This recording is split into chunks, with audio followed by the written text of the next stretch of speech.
He pushed a folded note across the table during a meeting. At first I thought it was just another reminder about work, maybe a deadline or a task I had missed. But when I opened it, my heart skipped a beat. The note didn't talk about numbers or projects. It simply said, "Tonight. Dinner. Don't say no.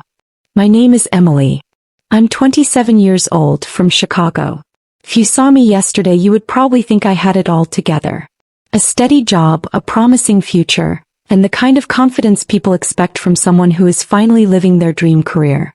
But in that moment, staring at those 6 words on the paper, I felt small, trapped in a way I never imagined.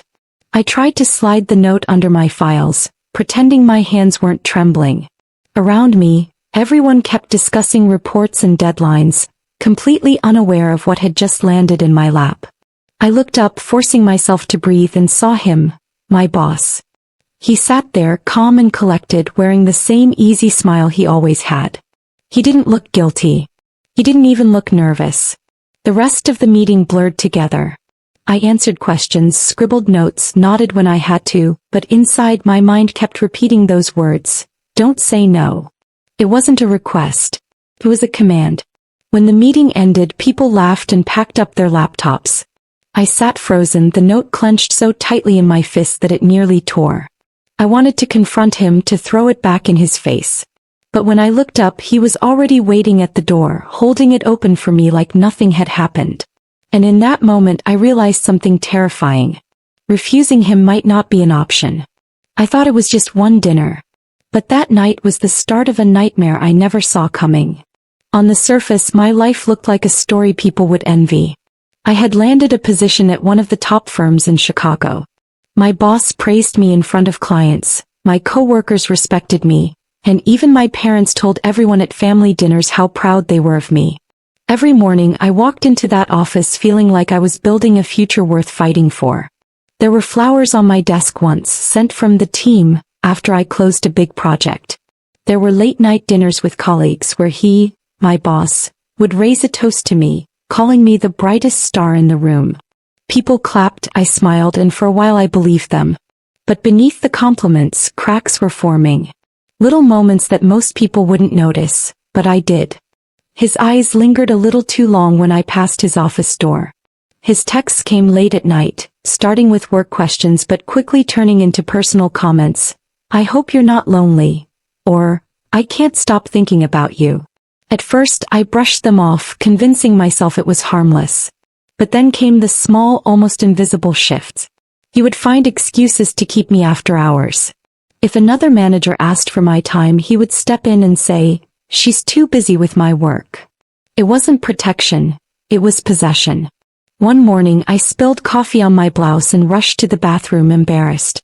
When I returned, I found him standing at my desk, flipping through my planner without asking. He looked up at me, smiled, and said, "You should really write me into your schedule more often." My coworkers laughed nervously, but I felt my stomach twist. And then there were the whispers.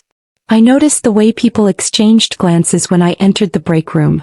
A coworker once muttered under her breath, "It's always the new ones." When I asked what she meant, she shook her head and changed the subject. That evening I stayed late to finish a report. By the time I looked up, the office was empty.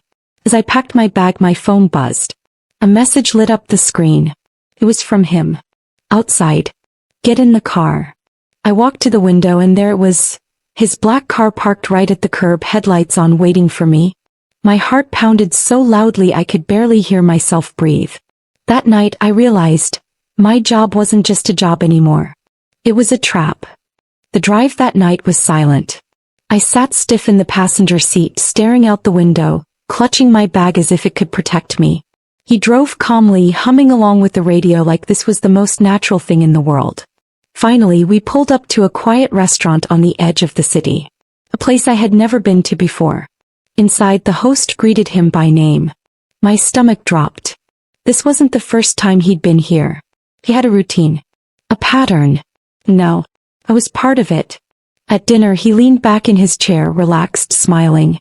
"Emily," he said, "you've got potential. You're smart, dedicated. But talent only takes you so far. You need someone to open doors for you. Someone like me." He sipped his wine, his tone casual. All I'm asking is loyalty. In every sense. I wanted to scream. Instead, I stared at the tablecloth, tracing patterns with my fingers, trying to steady my breathing. When I finally glanced up, I noticed something, his wedding ring glinting under the warm light. My throat tightened. He wasn't just my boss. He was someone's husband. Later, when he excused himself to take a call, he left his jacket draped over his chair. My hands trembled, but curiosity pushed me. I slipped my fingers into the pocket and pulled out a small receipt.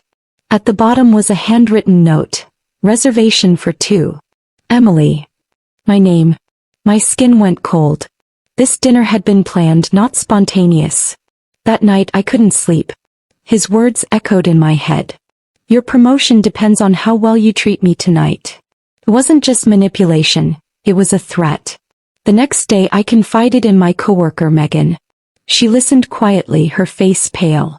Then she whispered, Emily, you're not the first. I've seen this before. Last year it was another assistant. She quit without saying a word. And before her, someone else. She glanced around nervously. But you might be the last. He's getting reckless. Her words hit me harder than anything. This wasn't just about me. It was a cycle. A game he had been playing for years, hidden behind his smile and charm. Later that week, as I walked past his office, I overheard his voice. He was on the phone, laughing softly. She won't say no, he said. None of them do. My knees went weak and I pressed my back against the wall, praying he wouldn't see me. I had thought I was special, chosen for my talent, my hard work. But now I understood the truth. I wasn't unique to him. I was just the next name on his list. I thought it was just one lie.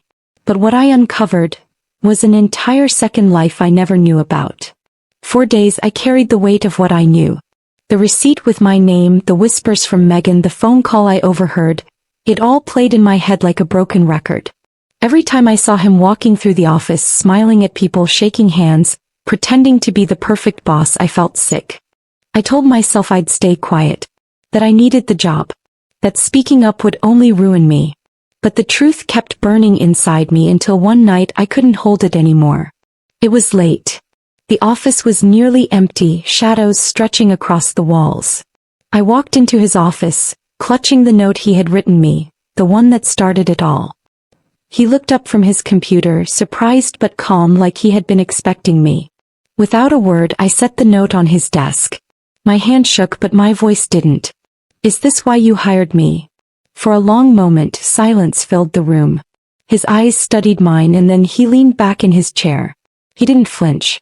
He didn't deny it. Instead, he smiled faintly as if amused. I gave you opportunities no one else would have, he said softly. I've protected you. Promoted you. All I asked in return was loyalty. Loyalty. I whispered, my throat tight. You mean silence? His eyes darkened. He stood slowly, stepping around the desk until he was inches away from me. Say yes, he murmured. Or your career is over. It's that simple. For a second the world spun around me. I felt the walls closing in, the years of hard work, the pride of my family, the future I had dreamed of, all dangling by a thread he was holding in his hands. I could feel my pulse in my ears, my breath coming shallow. This was the moment. The one where I either surrendered or broke free. I lifted my chin, meeting his gaze. Then fire me. The words hung in the air, heavier than any scream.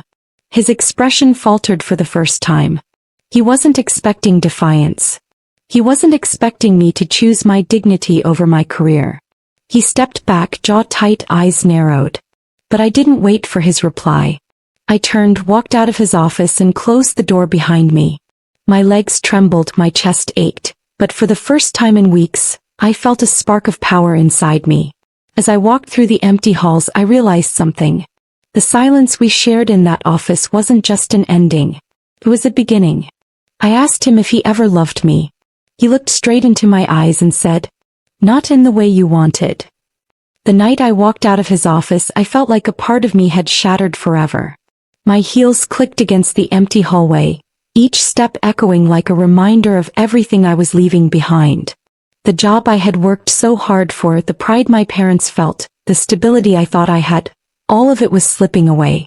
When I reached the parking lot, I sat in my car for almost an hour. My hands were shaking on the steering wheel, tears blurring the windshield. I asked myself the same question over and over. Had I just ruined my future? Or had I saved myself from something far worse? The days that followed were heavy. I boxed up my belongings, spent hours in bed staring at the ceiling, and scribbled my thoughts into a journal, trying to make sense of it all. Friends told me I should have stayed quiet, that maybe I overreacted. My parents didn't understand either. But in the silence of my room I realized something. I hadn't lost. I had chosen myself. And that was worth more than any career. So I thought the story ended there. But life had one more twist waiting for me. The weeks after I left the office were the hardest of my life. I felt like I had thrown away everything I had worked for. My parents' voices echoed in my head. Why couldn't you just stay quiet? Why risk everything? Friends gave me polite smiles, but behind their eyes I could see the judgment. Most nights I sat at my desk with my journal, trying to convince myself I had done the right thing. Still the guilt crept in. Was I weak for walking away? Was I foolish for thinking one word, no, could ever make a difference? And then months later my phone rang. It was an unfamiliar number from the office.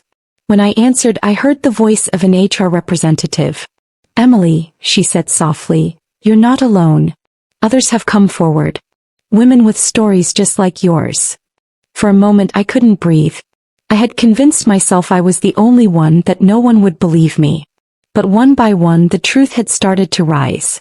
The walls he had built around himself were cracking. They asked if I would be willing to give a statement. My hands trembled as I agreed. Sitting in that conference room weeks later, I poured everything out. The note, the dinner, the threats, the silence. It felt like ripping open a wound, but this time I wasn't bleeding alone. There were others. Strong, broken, brave women who had walked the same path. And together our voices were louder than his power. A month after my testimony, the news spread through the company. He was gone. Fired. His reputation shattered, his career over. For years he had played his game, believing he was untouchable. But in the end the truth caught up to him. That night I sat in my apartment staring at the city lights. For the first time in months I felt like I could breathe again. I wasn't the girl who had lost her job. I was the woman who had found her voice. He thought I would stay silent. Instead, my words became the ending of his story, and the beginning of mine.